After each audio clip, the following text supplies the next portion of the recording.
Now at 6, changes coming in the requirements to get a high school diploma in Kansas. Plus, an administrative shakeup leads to an interim president at the Fort Scott Community College. And some Webb City 8th graders go viral with some serious dance moves. The 4 states' most watched news starts now. For the first time in 2 decades, Kansas high schoolers will soon have new graduation requirements. This is KOAM News at 6. I'm Dow Quick. The new requirements start this fall with the incoming class of 2028. KOAM's Fernandez Silva has details. Students are always thinking about the future, and that's the goal of it. The state is asking us to align their individual plan of study and the course requirements that they have throughout their tenure in high school. Bexar Springs High School Principal Corey White believes the changes in the graduation requirements are positive for these students and also don't change too many things for this school. We've had to move some things outside the school day. One be driver's education, because we used to offer it during the school day. Now we're going to move that outside the school day to accommodate those changes. Been some minor things for us. Columbus High School Principal Dan Grundy also believes the new requirements will be beneficial. When you're looking at change, you're looking at growth. So I think that it can't all be bad. So I mean, there's a lot of components to this that I think will see improvement for kids. Among the changes, high school seniors will now have to complete the free application for federal student aid. But there are options around that. Parents can file a waiver and superintendents can also make exceptions. The old requirements have been in place since 2005. Back then, the middle schoolers who are now going to high school and are going to be affected by the change were not even born. Now we're trying to meet the needs of students. They may have lost some academia, if you will, when they're away from school. So now we're putting structures in school in place, to meet those needs that students come through now. The number of credits to graduate remains the same, but some changes to credits were made. Instead of 4 credits of English language arts, for example, students will now need 3.5 credits of ELA and 1.5 credit of communication. The updated graduation requirements also include students' completion of at least 2 post-secondary assets. I think the biggest impact for us as a school is just making sure how we check that these things are being done. A lot of our kids are having community service, playing sports, scoring well on academic areas. And we're just going to have to be able to document that all students are meeting 2 of those things. Fernanda Silva, KOAM News. You can learn more about the new Kansas high school graduation requirements and what it all means to your student on our website. Of course, that's KOAMnewsnow.com. Fort Scott Community College today named an interim president after Dr. Jason Kegler was placed on administrative leave earlier this week. The school's Board of Trustees has chosen Sarah Sutton, an FSCC grad who also has a master's degree in educational leadership from Pitt State. In a press release from FSCC, the college says, quote, "We are working as hard as we can for the future of our students, our employees, and our community," end quote. The school has not offered an explanation for Kegler's suspension. Let's check in with Chief Meteorologist Doug Heddy for a first look at the weather. Well, it looks like it's going to be a pretty good evening for us this evening. Temperatures right now, we're sitting mainly into the mid-80s. So it is a warm day for us today. It's 84 in Joplin, 83 in Pittsburgh, and everybody across the board, we're sitting mainly into low to mid-80s. And we're going to stay fairly warm as we go through the next couple days. Now, you can see the cumulus clouds, even a couple little isolated little thunderstorms trying to pop up out to our west. We may get a random one in here on the Kansas and the Oklahoma side, but most of us will stay dry tonight as our boundaries way out across western Oklahoma. So anything that develops way ahead of it, it's very capped. So it's going to be a very hard time for them to really get going. But again, isolated storm for us tonight. We slide back through the 80s, 70s, 60s. Bigger chance for severe weather by the weekend. We're going to look at that here in just a bit. See you soon. The city of Joplin recently announced 2 of its aquatic centers are set to open at the end of the month. That's a change from recent years. It follows years of questions about lifeguard availability and pay in not just Joplin, but other communities as well. Park officials say increases in pay, equipment, and changing the age requirement help them fill their staff for the summer. Schifferdecker and Cunningham Aquatic Centers will open this year on Friday, May 31st. 5 8th grade students in Webb City have gone viral on TikTok for their performance during the school's talent show. While we do not have permission to show the actual post to TikTok, we do have video from the same performance. The original video posted now has just passed 5 million views, 5 million views, and more than 800,000 likes. That's quite a lot. The boys say they were inspired to create the dance for their former math teacher, who they then pulled onto stage during the performance and gave flowers to. Even if they didn't like us and would have booed us, but we still were having fun together. That's all that matters. Have fun. And that's just the main thing. Because we won't be able to do this next year. Maybe. We don't know that. I don't know. Hey, Project Grad, I don't care. I don't care, Project Grad. I'm squeezing my big boy butt into these pants and we're doing it again. It's okay to step out of your comfort zone because, like they said, I made them try out for show choir and they were not happy. They were mad, but it was it's time for you to step out and it's okay to do that. And then them being comfortable enough to say, yeah, we'll do the talent show. We'll go out and do that was pretty awesome. Wow, you want more? Well, good news. We're going to have more for you from the students and the teachers as they speak with KOAM's Anthony Saviello. That's coming up tonight at 10. Thunderstorms make for a memorable photo op for a Kansas couple's wedding. That's up next. And later, Shoal Creek Conservation Center invites the public out to a native plant sale. Famous philosopher once called rain on your wedding day ironic. But what about severe thunderstorms? Well, as Leon Purvis reports, it was absolutely perfect for one Kansas couple.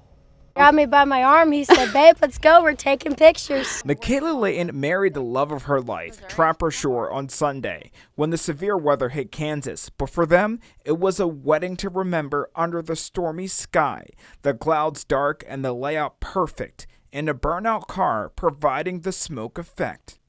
The straight line winds came through. The wind blew perfectly how I needed it to blow. And I was like, man, this is just perfect. Ashley Patton was the photographer behind Michaela and Trapper Shore's wedding photos. I uploaded them on my computer. I mean, it took little to no editing at all. The sky did everything for us. And the Mustang, the backlight did everything for us. The burnout in the road did everything for us. As so many people have seen Michaela and Trapper's photos around the country, some are even jealous how good they turned out. Just the comments on your guys' post. They're like, I'm jealous, these are awesome. All around, there's people that are 4 or 5 hours away that are like, oh my gosh, we saw your guys' photos. Yeah. They're awesome. Before the photo shoot, Michaela got a cake smashed on her face, but you wouldn't even notice with the perfect wedding photo background on a stormy wedding day. But for them, they didn't experience much of the dangerous storms. It only really sprinkled here. The storms all passed us that way, so we stayed, we had a good time. Great photos. A little bit later, we're going to visit Shoal Creek Conservation Center in Joplin on this World Turtle Day. Plus, we have some thunderstorm chances heading into the weekend. We're going to look at that coming up.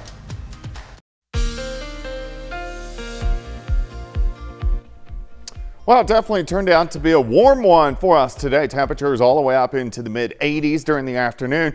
Looks pretty good right now. Here's a nice shot of our Cornell Arts and Entertainment tower cam. Of course, we're looking at downtown Joplin. So we're looking from 7th and Joplin Street northeast across downtown. Just some cumulus clouds out there, but look at our temps. We are warm, sitting into low to mid-80s still. We can go outside. Here's 7th and Rangeline, sitting at 84, south winds at 14, and it's going to be a little bit breezy as we go through the evening into the overnight hours. Sliding back through the 80s, 70s into the 60s. You can see those southerly winds, 10 to 15, and we're going to have the winds kind of gusting near 20 for us at times tonight. Tomorrow afternoon, they calm down, and then they start to increase again as we go into Saturday. So keep that in mind if you're going to be at any of the area lakes. We're going to have gusts kind of in that 20 to 25, so it makes it a little rougher and, of course, harder to dock.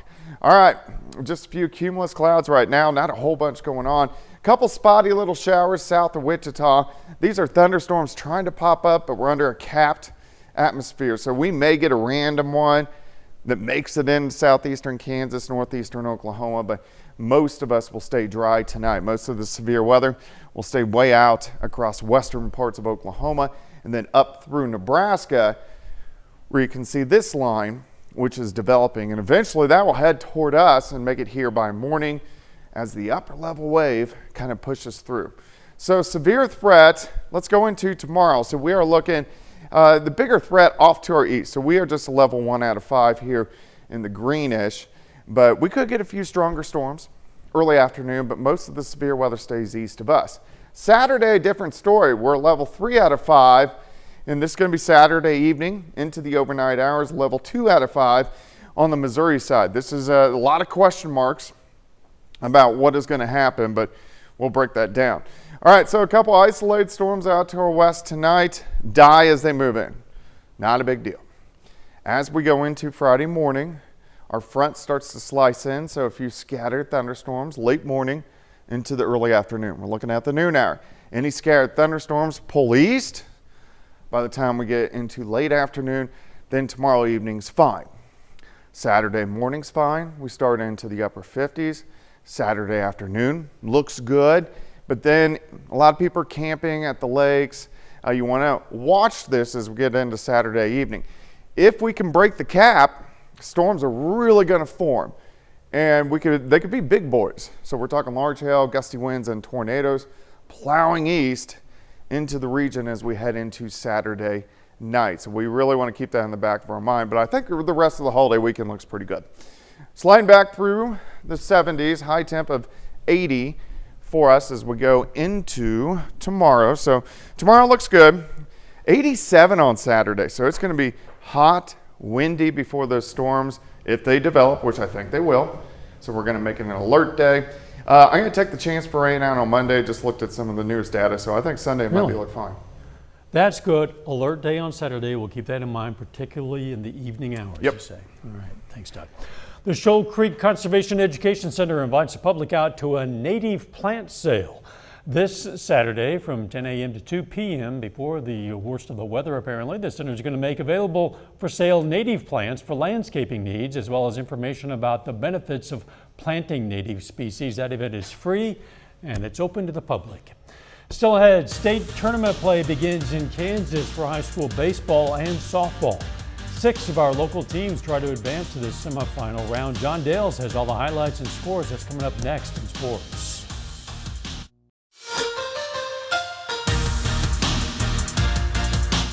It's state tournament time for Kansas high school baseball. Colgan, Frontenac, and Pittsburgh all play in quarterfinals this afternoon.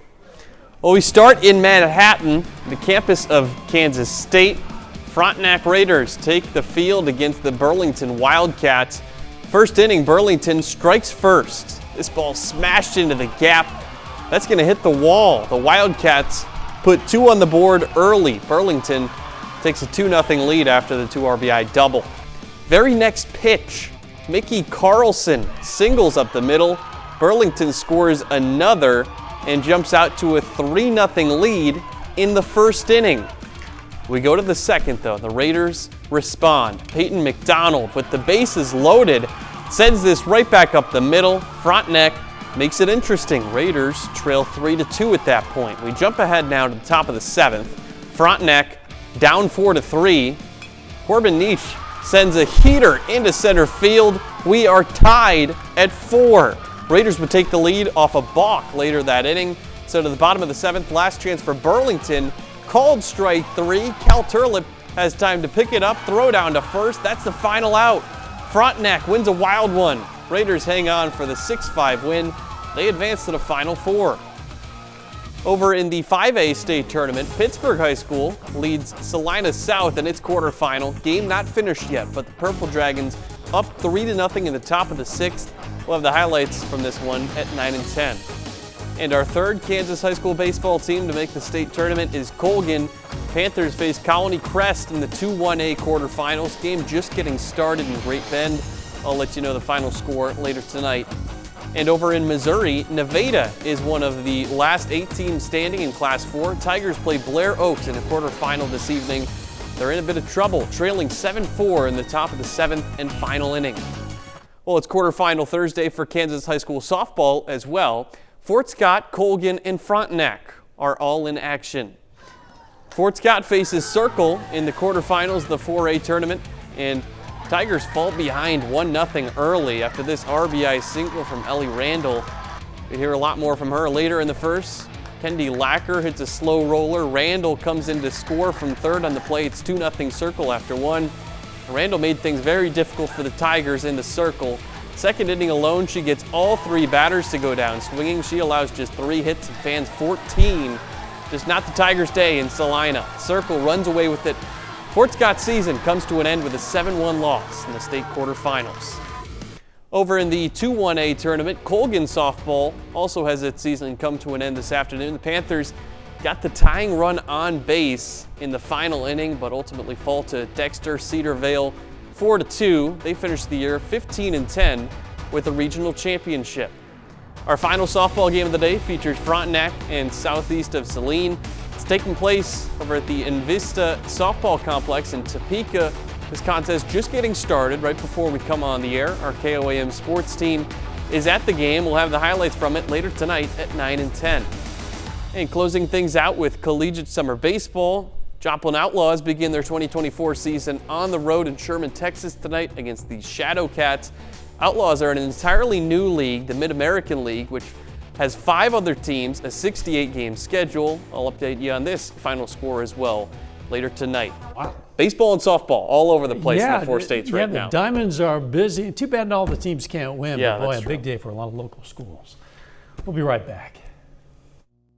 Here's a look at what's coming up on KOAM News at 9 on Fox 14.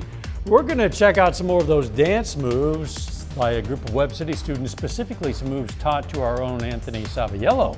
Plus, students from Seneca, Missouri take some time to clean up a local cemetery. And the Salvation Army of Jasper and Newton counties hosts an end of school year bash. Those stories, a lot more, is coming up tonight. KOAM News at 9 on Fox 14. Today is World Turtle Day. Now, what better way to mark the celebration in our area than with a trip to the Shoal Creek Conservation Center in Joplin. The center not only has its share of turtles, but answers to plenty of questions such as, why are so many turtles crossing the roads? But if the situation allows where you can move that turtle across the road, yes, it's great to try to help that turtle across the road. It could be looking for it could be involved in courtship. It could be involved a female looking for a place to lay its eggs. It's just trying to move on to the next stage of its life. Not going to hurt you at all. Not going to hurt much of anything. And you thought it was just to get to the other side. You can also head over to our website, KOAMNewsNow.com, for some more fun facts about turtles. How about some fun facts about the weather? Well, an isolated thunderstorm for us this evening, but mainly dry tonight. Some pop-up thunderstorms late morning, early afternoon tomorrow, most likely not severe, but an alert day Saturday for evening and overnight storms that could be severe, but Saturday proper should be dry. Final sports note. Peyton Barton from Missouri Southern Track and Field wins the national championship in hammer throw today. He broke his own school record to win that national championship. Congratulations. Thanks for joining us. We'll see you right back here for KOAM News at 10. Let's make it a great evening.